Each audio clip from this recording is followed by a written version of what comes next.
और परिवारों का समावेश भी देखते हैं, भाईचारा भी देखते हैं। वो दोनों अनुभव आपको होते हैं। और तीसरा जो अनुभव है आपका कि बच्चों के भविष्य को किस तरह से संवारना है, हमारे उन बच्चों को सशक्त कैसे बनाना है। अगर हमारे बच्चों की नींव मजबूत होगी तो हमारा गांव भी मजबूत होगा, हमारा जिला भी मजबूत होगा, और हमारा प्रदेश भी मजबूत होगा, और हमारा देश भी मजबूत होगा।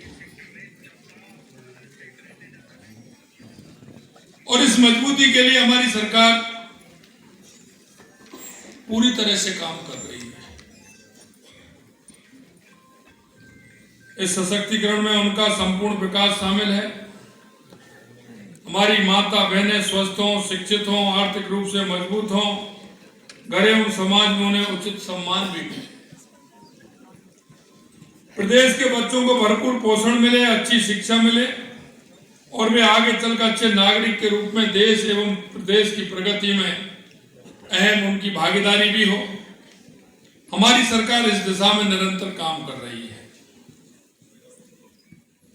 मैं आपको ये भी कहना चाहता हूं कि हमने बच्चों को सप्ताह में 3 दिन दूध देने का काम किया है, और वो हमने इसलिए कहा है, और इसलिए हम उनको सशक्त बनाना चाहते हैं, इसलिए हमने किया है। शहर में जो बहनें काम करती हैं, जो भाई काम करते हैं, उनको तो मुझे पता नहीं, लेकिन ग्रामीण क्षेत्र में जो काम करते हैं उनको पूरी तरह से मालूम है। ग्रामीण क्षेत्र में हमारे गांव में उन माता बहनों के घरों में गाय भी है और भैंस भी है, दूध भी होता है, लेकिन हमारे बच्चे को नहीं मिलता है। आप देखते हैं वो आर्थिक परेशानी की वजह से घर में जो दूध होता है, उस दूध को सुबह जो वो टंकी वाला आता है, डेयरी वाला आता है, उस पूरे दूध को लेकर के चला जाता है, और ये उसकी आर्थिक स्थिति के कारण घर परिवार में से वो पूरा दूध चला जाता है, और हमारे उस नौनिहाल बच्चों को नहीं मिलता है। हमने सोचा कि हमारे वो बच्चे अगर कमजोर हो जाएंगे, उनका स्वास्थ्य ठीक नहीं रहेगा, तो आने वाली पीढ़ी, हमारी आने वाले युवा हमारा मजबूत नहीं बनेगा, सशक्त नहीं बनेगा। इसलिए हमने 7 दिन में 3 दिन दूध देने का काम हमारी सरकार ने किया, जिससे उसको पौष्टिक खाना भी मिले, दूध भी मिले। और मैं भाइयों बहनों आपसे इसीलिए कहना चाहता हूं कि उसमें किसी भी प्रकार की लापरवाही नहीं होनी चाहिए। ये आपके द्वारा एक पुण्य कार्य हो रहा है, आपके द्वारा वो कार्य हो रहा है, ऐसे नहीं है। आपने तो नौकरी के लिए कई प्रयास किए होंगे, कई ऐसे विभागों में किए होंगे, लेकिन ईश्वर ने आपको सेवा वाले विभाग में ही काम करने के लिए कहा। इसको आप ईश्वरीय प्रसाद मानिए। किसी भी तरह से अगर कोई बात होती है, आपको यह भी देखना है कहीं हम इसके भागीदारी नहीं बन जाए, कि उसको ठीक प्रकार से उसको जो सरकार देना चाहती है, सरकार करना चाहती है, कहीं उसमें कोई दिक्कत तो नहीं है। आपको मेहनत के साथ और इस दायित्व के साथ कि मेरे को ये काम मिला है कि उन नौनिहालों को, उन गर्भवती माताओं को पौष्टिक आहार मिले, जिससे कि हमारी पीढ़ी समृद्ध बने, अच्छी बने। इसके लिए हमें काम करना है। अगर कहीं कोई बात भी कहनी पड़े तो बात कहने से चूकना नहीं, ये भी मैं आपसे कहना चाहता हूं।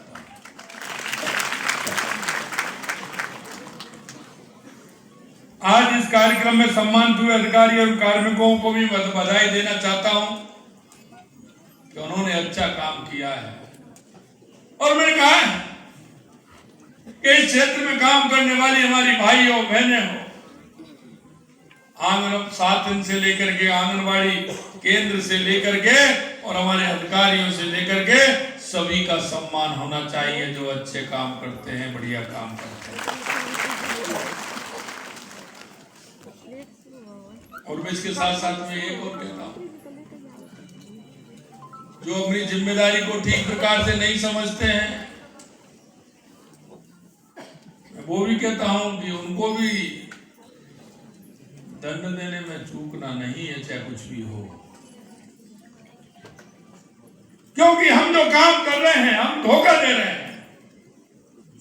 अगर ठीक प्रकार से हम उसका कार्य का निर्वहन नहीं कर पा रहे हैं तो हम अपने आप को भी धोखा दे रहे हैं और आने वाले उस परिवार को भी धोखा दे रहे हैं जिसको आवश्यकता है, वो अंतिम पंक्ति में खड़ा है, उसको आपके काम की आवश्यकता है, इसलिए उसको भी धोखा देने का काम कर रहे हैं। तो वो भी हमारे मन में आना चाहिए कि हम गलत कर रहे हैं।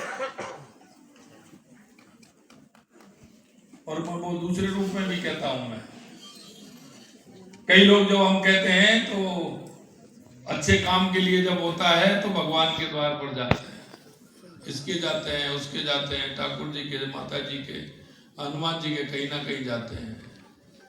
तो हमारे मन में ये विश्वास होता है कि ईश्वर हमें देख रहा है, हम उसके यहाँ आए हैं, हम जाएंगे, कुछ ना कुछ और भी करेंगे वहां। लेकिन मित्रों में एक बात और कहना चाहता हूं, जो हमारे अच्छे काम को देख रहा है तो हमारे दूसरे काम को देखते समय वो अपनी आंख बंद नहीं कर रहा है, वो उस काम को भी देख रहा है। इसलिए हमें ये भी ध्यान रखना चाहिए।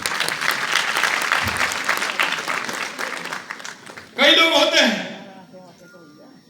अपनी दृढ़ इच्छा शक्ति मजबूत हो, कहने के लिए पूरी तरह से हम तैयार हों, कहीं कोई दिक्कत नहीं है।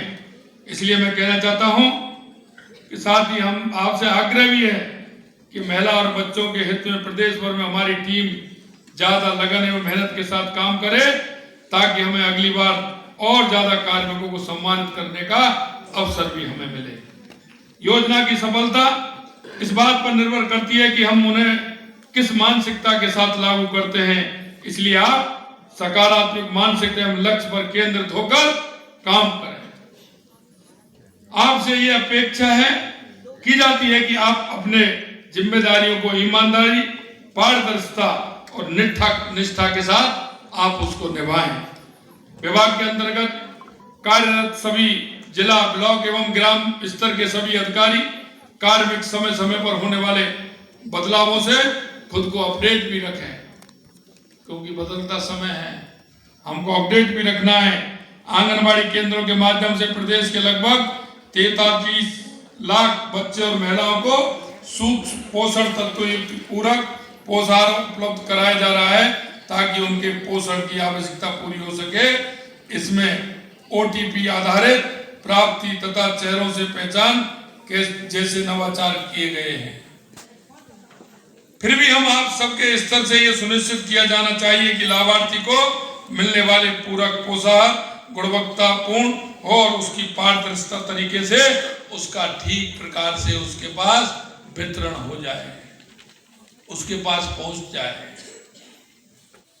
ये जहां से भी आता है, ये उनके लिए आता है जो इसके हकदार हैं। अगर कहीं उनके हक में दिक्कत आती है तो वो हम सबको ठीक नहीं है, और मैं तो कह रहा हूं वो नुकसानदायक भी है। मन में कितना भी कर लें, लेकिन वो नुकसान कहीं ना कहीं दे जाएगा, वो रुकने वाला नहीं है। और कभी कभी ऐसी दिक्कत आए तो 2 मिनट के लिए आंख बंद करके देख लेना कि मैं ठीक है या सही है, तो वो अपने आप रास्ता दिखा देगा कि कौन सा सही है और कौन सा गलत है। हमारे आंगनबाड़ी केंद्र नियमित रूप से खुलने चाहिए और वहां आने वाले बच्चों को निर्धारित समय पर सारणी के अनुसार गतिविधियां कराई जाएं। बच्चों को विभाग द्वारा उपलब्ध कराई गई पुस्तकों के माध्यम से गतिविधियां कराई जाए और समय पर नाश्ता एवं गर्म पूरक पोषाहार खिलाया जाए। बच्चों को अतिरिक्त पोषण के रूप में गर्म दूध उपलब्ध कराने के लिए हमने मुख्यमंत्री अमृत आहार योजना शुरू की है। इसका लाभ भी सभी बच्चों को उनको मिलना चाहिए। ज्यादा से ज्यादा बच्चों को आंगनबाड़ी केंद्रों से जोड़ने के प्रयास किए जाएं। ऐसे बच्चों को जोड़ें, जो अभी मैंने क्वेश्चन किया था कि आप उनको चिन्हित करके कैसे जोड़ते हैं, तो ऐसे बच्चों को चिन्हित करके उनको जोड़ें। आंगनबाड़ी केंद्रों को आधारभूत सुविधाओं में सुधार हेतु CSR पॉलिसी के रूप में एक महत्वपूर्ण पहल की गई है। हमें समाज के भामाशाह NGO और CSR भागीदारी का सहयोग प्राप्त करने की दिशा में काम करना चाहिए। एक मैं और कहना चाहता हूं आपसे, देखिए पुण्य का कार्य है और कभी कभी हमारे मन में एक बात आ जाती है कि पुण्य के कार्य में हम समाज से कराएं तो एक बहुत अच्छी बात भी होती है और आगे आदत भी डलती है, क्योंकि समाज बहुत कुछ कर सकता है। समाज में ऐसे लोग बहुत बैठे हैं, जरा आप प्यार से प्रेम से उनके पास जाइए। जो आंगनबाड़ी केंद्र में जो आप सुविधा देना चाहते हैं उसके बारे में उनसे जिक्र कीजिए, उनसे कहिए कि आपके द्वारा अगर ये होगा तो एक अच्छा संदेश भी जाएगा और ये हमारे इस तरह के बालकों को इसकी सुविधा मिलेगी, हमारी गर्भवती बहनों को इसकी सुविधा मिलेगी। तो मैं कह सकता हूं कि समाज में ऐसे लोग खड़े हो जाएंगे। और मैं कहना ये भी चाहता हूं कि गांव के ऐसे क्योंकि प्रमुख लोग होते हैं, उसमें 5, 8, 10 लोग लेकर के आप उनको संरक्षक के रूप में आप वहां ले सकते हैं, उनको बना सकते हैं और जितना काम आप चाहते हैं उनके माध्यम से भी काम करा सकते हैं। और ये भी कहना चाहता हूं मैं, आगे ये भी ध्यान रखिए और ये भी एक आपका पॉइंट होना चाहिए कि किस अधिकारी ने, किस कर्मचारी ने इस गांव के समाज के सहयोग से कितना कितना काम किया है, उसको भी सम्मानित करने का काम हम करेंगे। क्योंकि समाज में पर्याप्त लोग हैं जो करना चाहते हैं। हर काम के लिए जब हम बात करते हैं तो सरकार के भरोसे, लेकिन सरकार जिन कामों को कर रही है उनको कर रही है, आगे भी करेगी। उसमें जहां गुंजाइश दिखेगी तो बढ़ाने का काम भी करेगी। लेकिन फिर भी काम ऐसे होते हैं कि जो समाज के सहारे से किए जा सकते हैं, समाज में प्रोत्साहन करके उन लोगों से संपर्क करके वो काम भी किया जा सकता है, तो उनको भी कराने का काम करें। ऐसे भामाशाहों की सूची का आंगनबाड़ी केंद्रों के बाहर एवं आपके कार्यालय के बाहर अंकन किया जाए ताकि बाकी लोग भी इनसे प्रेरित होकर साथ ही स्थानीय कार्यक्रम में भामाशाहों को सम्मानित भी कराया जाए। एक आंगनबाड़ी केंद्र पर एक बोर्ड लगा दीजिए, जिन्होंने आपको सहयोग किया है उनका बोर्ड लग जाएगा, आपके ऑफिस में भी लग जाएगा। आने वाले जो भी कार्यक्रम आता है या आपके आंगनबाड़ी केंद्र में कोई अधिकारी जाते हैं उनके द्वारा उनको सम्मानित करा दीजिए। अब ये मानिए अगली साल के लिए आपका रिन्यूअल आपने करा दिया, वो अगली बार आपके पास अपने आप चल करके आ जाएगा, ये मैं कहता हूं।